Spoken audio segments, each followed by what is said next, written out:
ఈరోజు Anantapuram police training కాలేజ్లో సుమారుగా 394 మంది సబ్ ఇన్స్పెక్టర్స్ ఈరోజు పాసింగ్ అవుట్ పెరేడ్కి ఇక్కడికి రావడం జరిగింది. నిజంగా చాలా ఆనందంగా ఉంది. వీళ్ళందరూ కూడా తమ శిక్షణ పూర్తి చేసుకొని ఈరోజు ఒక గర్వంగా ఈరోజు వాళ్ళు బయటికి వెళ్ళి తమ సేవలు అందించడానికి, తమ ఉద్యోగ ధర్మాలు నిర్వర్తించడానికి ఈరోజు వెళ్ళే కార్యక్రమాలకి మేమందరం కూడా ముఖ్య అతిథిగా హాజరైనందుకు ప్రత్యేకంగా డిపార్ట్మెంట్ వాళ్ళందరికీ కూడా ధన్యవాదాలు తెలియజేసుకుంటున్నా. ఈ కార్యక్రమానికి మన డీసీపీ గారు హరీష్ కుమార్ గుప్తా గారు, అదేవిధంగా మన ప్రిన్సిపల్ గారు మోహన్ రావు గారు, డిపార్ట్మెంట్ మొత్తం అందరూ కూడా ఇక్కడికి వచ్చి ఉన్నారు. ఈరోజు ఇక్కడ చూసుకుంటే సుమారుగా దగ్గర 394 మందిలో 97 మంది ఓవరాల్గా మహిళలు ఉండటం అన్నది నిజంగా చాలా గర్వకారణం. ఈ రోజుల్లోనే మేము దేనికి తీసుకోమనేటట్టుగానే పోలీసు ఉద్యోగానికి కూడా వాళ్ళు స్వతహాగా ముందుకొచ్చి మేము చేస్తామని చెప్పి రావటమే కాకుండా కఠినతరమైన ట్రైనింగ్ ప్రోగ్రామ్ కూడా కంప్లీట్ చేసుకొని ఈరోజు పోలీస్ పాసింగ్ అవుట్ పెరేడ్కి ఈరోజు వచ్చిన 97 మంది మహిళా సబ్ ఇన్స్పెక్టర్లకి కూడా మనస్ఫూర్తిగా ప్రత్యేకంగా ధన్యవాదాలు తెలియజేసుకుంటున్నాం.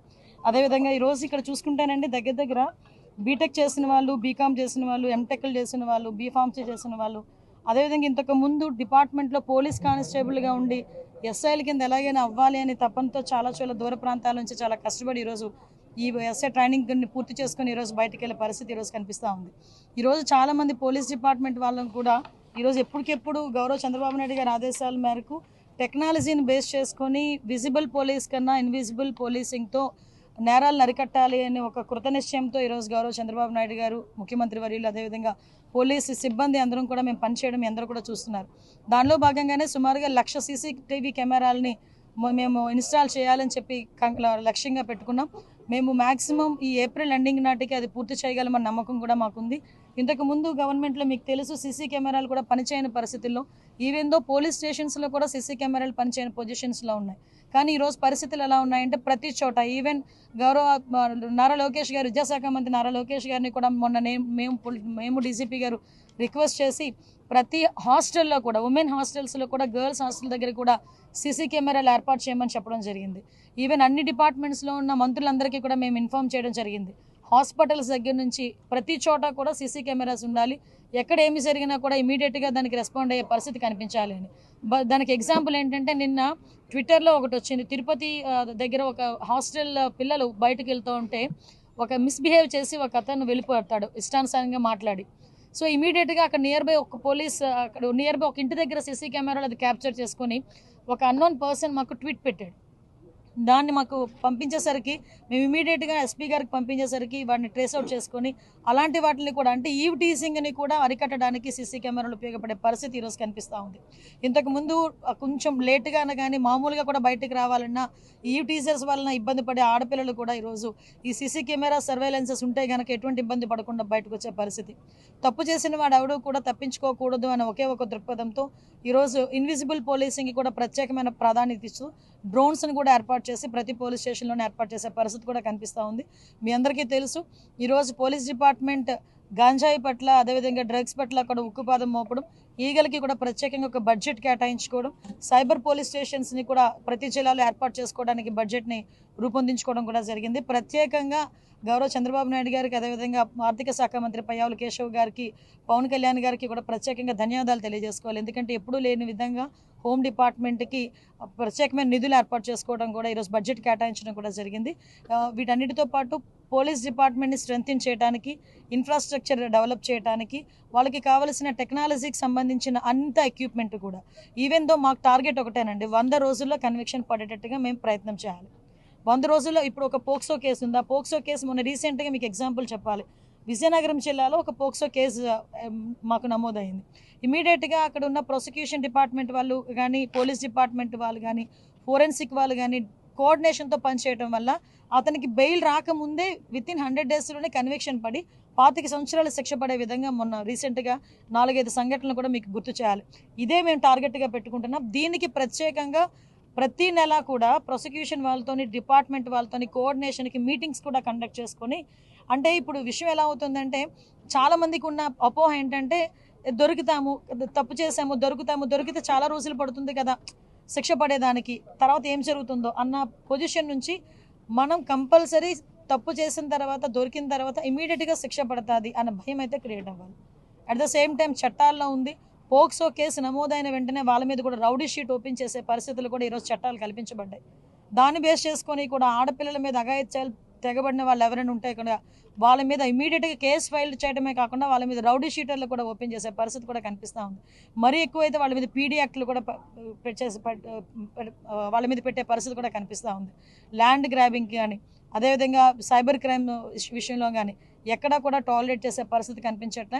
దయచేసి ప్రజలందరూ కూడా మాకు కూడా సహకరించాలని మీడియా మిత్రుల ద్వారా కూడా తెలియజేసుకుంటున్నాం. మేడం, రాష్ట్రంలో అంతర్యుద్ధం రాబోతుందని నిన్న కొద్దిగా 2 రోజుల క్రితం మాజీ ఎంపీ గోరంట్ల మాధవ్ వ్యాఖ్యలు చేస్తారు. దాని మీద పోలీసులు కూడా ఫిర్యాదు చేశారు. నిజంగా అలాంటిది ఏమన్నా సమాచారం ఉందా మేడం?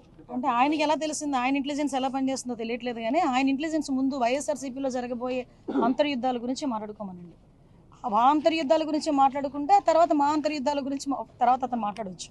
కానీ ఒకటి ఏంటంటే ఒకటి మాత్రం క్లియర్గా చెప్తున్నామండి, నాకు నోరు ఉంది కదా నోటికి వచ్చినట్టు మాట్లాడేస్తాను అని అనుకోవడానికి ఇంతకుముందు గవర్నమెంట్ కాదు.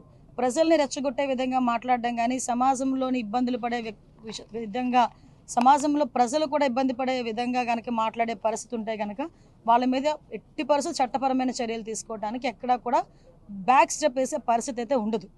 ఒకటి మాత్రం చాలా క్లియర్గా గుర్తుంచుకోవాలి, ఇది మీ గవర్నమెంట్ కాదు. నోటికి వచ్చినట్టు బూతులు మాట్లాడతాము, నోటికి వచ్చినట్టు ఏది మాట్లాడినా చెల్లుబాటు అయిపోతుంది, మమ్మల్ని ఎవడు ఏమి చేయలేడు అనుకునే గవర్నమెంట్ కాదు. ఇది ఎన్డీఏ గవర్నమెంట్. ఎన్డీఏ గవర్నమెంట్లో తప్పు చేసిన వాడు ఎవడైనా కూడా శిక్ష ఒకలాగే ఉంటుంది. నువ్వు నోటికి వచ్చినట్టు రెచ్చగొట్టే విధంగా మాట్లాడతాము, దానికి మాకు సంబంధం లేదు, మీరు మమ్మల్ని ఏమి చేయలేరంటే కనుక ఊరికనే ప్రసక్తి అయితే ఉండదు. లీగల్గా అడ్వైస్ తీసుకుంటాము, డెఫినెట్గా చట్టపరమైన చర్యలు అయితే తీసుకుంటాం.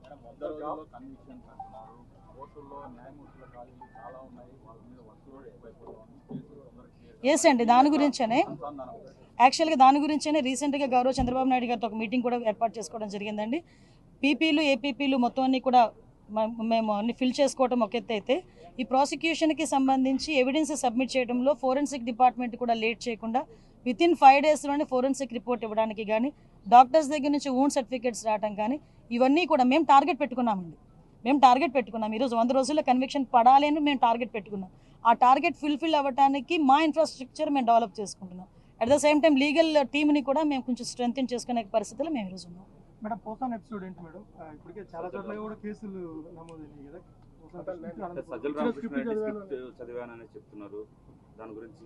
అంటే స్క్రిప్ట్ ఎవరిది చదివినా శిక్ష అయితే అతనికే కదా పడుతుంది. అనుభవించే రాజు ఆయనే కదా, అది వేరే కదా. అది ఏదైనా చదవచ్చు, కానీ అనుభవించే రాజు ఆయనే కదా అవుతున్నాడు. ఓకేనండి, నేను ఒకటి అడుగుతున్నానండి మిమ్మల్ని, డైరెక్ట్ క్వశ్చన్. పోసాని మాటల్ని టాలరేట్ చేసి అయ్యో పాపం అనుకునే ఒక్క మనిషిని తీసుకురండి, మేము ఆలోచిస్తాం ఒకసారి మాట్లాడడానికి. పోసాని మాటలు ఇష్టానుసారంగా మాట్లాడిన తర్వాత సభ్య సమాజం తలదించుకునే విధంగా సాధారణంగా అనకూడదు కానీ ఇల్లిటరేట్స్ కూడా అలాంటి మాటలు మాట్లాడుకోరు. సో అవతల వాళ్ళకి మనోభావాలు దెబ్బతిన్నాయి, వాళ్ళ ఆత్మగౌరవాలు దెబ్బతిన్నాయి. పోలీస్ కేసు పెట్టారు, యాజ్ పర్ లా మేము వెళ్ళాం. ఇందులోని టార్గెటెడ్ ఏముంది? వాళ్ళు ఏం మాట్లాడలేదా? వాళ్ళు అటువంటి కామెంట్స్ చేయలేదా? మరి ఇంతకు ముందు మా మీద కేసులు పెట్టిన కేసులని ఎప్పుడు అండి? చంద్రబాబు నాయుడు గారికి మీద కేసు పెట్టారు కదా, అది ఎప్పుడు? అది 53 రోజులు తైల్లో పెట్టారు చంద్రబాబు నాయుడు గారిని తీసుకెళ్ళి ఆ రోజు.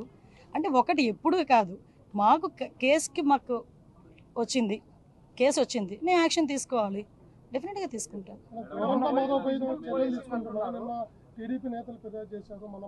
అదేనండి మేము కూడా, అంటే విషయం ఏంటంటే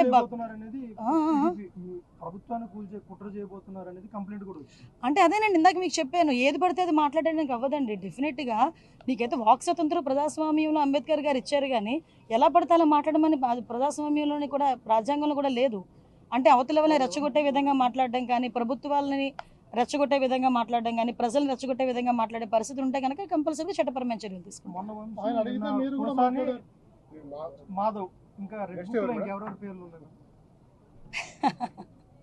రెడ్ బుక్ పరంగా మేము వెళ్ళాలి అనుకుంటే ఈరోజు వైఎస్ఆర్సీపీ నాయకులు ఎవరు రోడ్ల మీద తిరగరండి. దయచేసి మీరు కూడా అర్థం చేసుకోవాలి, మేము యాజ్ పర్ లా వెళ్తున్నాము, యాజ్ పర్ వాళ్ళు ఎవరైనా కంప్లైంట్ ఇస్తే కంప్లైంట్ బేస్ చేసుకొని వెళ్తున్నాము. పోసాని గారి మీద సుమారుగా 17 కేసులు, దగ్గర 17 కేసులు రాష్ట్రం మొత్తం మీద 17 కేసులు ఫైల్ అయి ఉన్నాయి. వంశీ మీద ఎన్ని కేసులు ఫైల్ అయి ఉన్నాయి మీకు తెలుసు. ఈ రోజుకి కూడా ఏ కేసుల్లో ఫైల్ అయినాయో మీకు తెలుసు. ఇందులోని కక్షపూరితంగా ఎన్డీఏ గవర్నమెంట్ చేయాలి అనుకుంటే వైఎస్ఆర్సీపీ నాయకులు ఎవరు కూడా బయటికి తిరగలేరు. కానీ మేము ఆ కక్ష సాధింపు ధోరణిలోకి వెళ్ళలేదు. అలాగని తప్పు చేసుకుని వదిలిపెట్టే ప్రసక్తి లేదు. తప్పు చేసినోడికి శిక్ష పడాలి, లేకపోతే భయం ఎలా ఉంటుంది? ఉండాలి కదా, భయం ఉండాలి కదా. తప్పు చేసాడు అనుకున్నవాడు ఎవడైనా కూడా కొంచెం జాగ్రత్తగా ఉంటే బెటర్, కానీ శిక్ష నుంచి అయితే తప్పించుకోలేరు. మేము అదేనండి, మేము అందుకే టార్గెట్ పెట్టుకున్నామండి. సీసీ కెమెరాస్ చాలా వరకు ఉన్నాయని అంటున్నారు, మొన్నటి వరకు లేవు, ఇప్పుడు మేము పెట్టాం. చాలా వరకు పని చేయట్లేదు. ఆ పని చేయని సీసీ కెమెరాస్ అన్నీ కూడా మళ్ళీ రీస్టోర్ చేస్తున్నాం, అన్నీ కూడా క్లియర్ చేసుకుంటాం.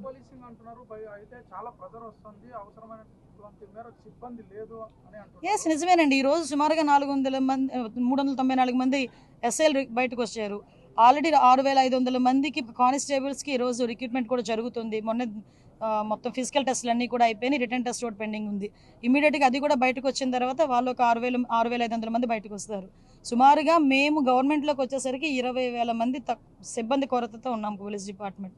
లాస్ట్ 5 సంవత్సరాలు కూడా ఎక్కడ కూడా ఎటువంటి రిక్రూట్మెంట్స్ కూడా జరగలేదు. మళ్ళీ మేము వచ్చి ఈరోజు మళ్ళీ దాన్ని స్ట్రెంగ్తన్ చేయడానికి, అదేవిధంగా రిక్రూట్మెంట్ చేయడానికి ఈరోజు మేము కంకణం కట్టుకున్నాం. దానిలో భాగంగానే 6500 కానిస్టేబుల్ పోస్టులు, ఇప్పుడు ఎస్ఐలు బయటకు వచ్చారు. వీళ్ళందరినీ కూడా ఉపయోగించుకుంటాం. ఫర్దర్గా అందుకే చెప్తున్నామండి, ఇన్విజిబుల్ పోలీసింగ్ అనే కారణం కూడా ఏంటంటే టెక్నాలజీని బేస్ చేసుకొని నిందితుడిని పట్టుకునే పరిస్థితి కూడా రావాలి. దానికి టెక్నాలజీని అందిపుచ్చుకోవడానికి డిపార్ట్మెంట్ వాళ్ళకి కూడా ట్రైనింగ్స్ కూడా పెడుతున్నాం. గత ప్రభుత్వంలో కొంత స్పెషల్ పార్టీకి ఇవ్వాల్సినటువంటి బీఆర్లో ఉన్న ఆఫీసర్స్ కూడా చాలా మంది లాస్ట్ టైం గవర్నమెంట్ కానీ ఇప్పుడు కానీ కూడా ఎవరు కూడా ఆ పెండింగ్ బకాయిలు ఉన్నాయి మేడం. చాలా లేదండి, వాటి మీద కూడా మేము వర్కౌట్ చేస్తున్నాం. చాలా మందికి బీఆర్లో ఉన్న వాళ్ళకి హాఫ్ శాలరీ కొంతమేరకు ఇవ్వాల్సి వస్తుంది. లాస్ట్ గవర్నమెంట్లో అయితే మీరు అన్నట్టు తమ్ముడు ఎక్కడ కూడా ఎవరికి కూడా రూపాయి ఇచ్చిన పరిస్థితులు లేవు. ఈరోజు మీకు విషయం చెప్పాలంటే భారం అంతా మా మీద పడింది. ఈరోజు వాళ్ళు లాస్ట్ టైం చేసిన కొన్ని తప్పిదాల వల్ల మొత్తం భారం అంతా మేము ఈరోజు పడాల్సి వస్తుంది. దానికి కూడా ఇప్పుడు లేనిది 200 కోట్ల రూపాయలు, 900 కోట్లు బకాయిలు ఉన్నాయండి పోలీస్ డిపార్ట్మెంట్లో. లాస్ట్ గవర్నమెంట్ చేసింది సుమారుగా 950 కోట్లు బకాయిలు ఉంటే ఇంచుమించుగా ఒక 200-250 కోట్లు ఫేజెస్ మారీగా మొన్ననే క్లియర్ చేశాం. ఆఖరికి సెంట్రల్ గవర్నమెంట్ నుంచి వచ్చే ఫండ్ని కూడా ఉపయోగించుకునే పరిస్థితులు లేరు. మీరు నమ్ముతారా, ఫోరెన్సిక్ ల్యాబొరేటరీని 5 సంవత్సరాల్లో కూడా అలా మొండి గోడలతోనే ఉంది. మళ్ళీ ఈరోజు మేము వచ్చి దానికి 200 కోట్లు, దగ్గర 247 కోట్లు అనుకోండి, 247 crores దానికి శాంక్షన్ అయింది. అది ఫుల్ ఫ్లెజ్డ్గా సెంట్రల్ గవర్నమెంటే, రూపాయి స్టేట్ గవర్నమెంట్ కూడా పెట్టక్కర్లేదు, ఫుల్ ఫ్లెజ్డ్గా సెంట్రల్ గవర్నమెంటే పెట్టాలి. అది forensic university laboratory, just like that. అటువంటి ల్యాబొరేటరీని 5 సంవత్సరాలు పొడగబెట్టేశారు, కేవలం అమరావతిలో ఉంది అని ఒకే ఒక కారణంతో. మళ్ళీ ఈరోజు మేము వచ్చి ఆ ఫోరెన్సిక్ ల్యాబొరేటరీని కూడా మళ్ళీ సెంట్రల్ ఫండింగ్ తెప్పించుకోవడానికి మన ఫండ్ కొంచెం ముందిచ్చి ఈరోజు అదంతా కూడా రిస్టోర్ చేసుకుంటున్నాం. అప్పా లేదు, ఈరోజు గ్రేహౌండ్ సెంటర్ లేదు. గ్రేహౌండ్ సెంటర్కి దగ్గర 190 కోట్లు కంప్లీట్గా సెంట్రల్ గవర్నమెంట్ ఇవ్వాల్సిన పరిస్థితి. అప్పాకి కూడా సెంట్రల్ గవర్నమెంట్ ఫుల్ ఫ్లెజ్డ్ ఇవ్వడానికి ఈరోజు సిద్ధపడింది. అప్పాకి కూడా ఇందాకే మన డీసీపీ గారు వచ్చిన తర్వాత ఇమీడియట్గా గ్రేహౌండ్స్ దానికి, అదేవిధంగా అప్పాకి బెటాలియన్స్కి కూడా ఇమీడియట్గా దానికి ఫౌండేషన్ స్టోన్ వేయడానికి, కన్స్ట్రక్షన్కి కూడా ముందుకెళ్లే పరిస్థితి కూడా కనిపిస్తూ ఉంది. దానికి మొన్ననే ల్యాండ్స్ అన్ని కూడా చూసి వచ్చారు. ఈరోజు కార్యకర్తల మీద, నాయకుల మీద అక్రమ కేసులు పెట్టారు. కేసులు పెట్టిన వాళ్ళ మీద చర్యలు తీసుకుంటూ కేసులు ఎత్తేసే అవకాశం ఉంది. అక్రమ కేసులని దేవుడి దయవల్ల మీరే అన్నారు. అక్రమ కేసులు ఎట్టి పరిస్థితుల్లోని కోర్టులో కూడా నిలబడవు, మీకు తెలిసే విషయం. ఆ దిశగానే ముందుకు. మరిన్ని వీడియోస్ కోసం ఛానల్ ని సబ్స్క్రైబ్ చేయండి. లేటెస్ట్ అప్డేట్స్ కోసం వాట్సాప్ ఛానల్ ని ఫాలో అవ్వండి. ఆ లింక్ డిస్క్రిప్షన్ లో ఉంది.